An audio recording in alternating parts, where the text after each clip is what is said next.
My name is Sam Levinson, and I am the writer and director of Assassination Nation.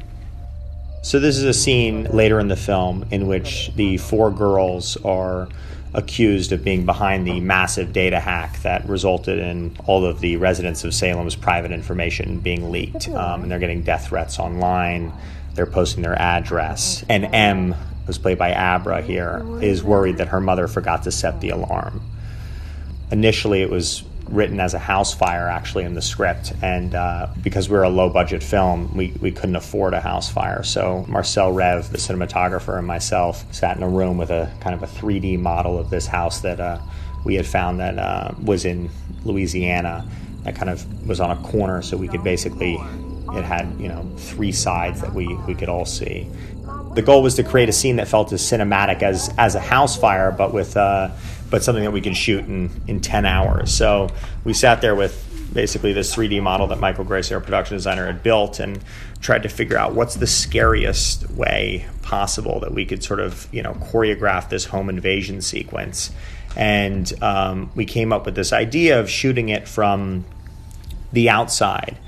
And actually on this take here, when the stunt guy grabs Abra and pulls her towards the window, he actually slams his hand into the glass, and the glass actually shattered for real, which is a moment where your kind of heart drops as a filmmaker and you hope everyone's okay. But that ended up having to be our last take for that section right there because we couldn't replace the window.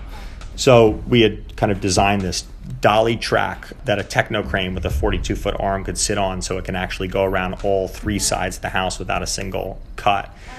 And so from that point on, it was just a matter of getting the choreography and the timing right. So, I would sit with Marcell behind the crane and sort of walk with him with a radio that I could communicate with all the actors inside to make sure that they hit their marks, or to make sure that they were, the camera was keeping up with them, or they were keeping up with the camera. So it felt like this was something that was in motion and was continuing to sort of, build suspense.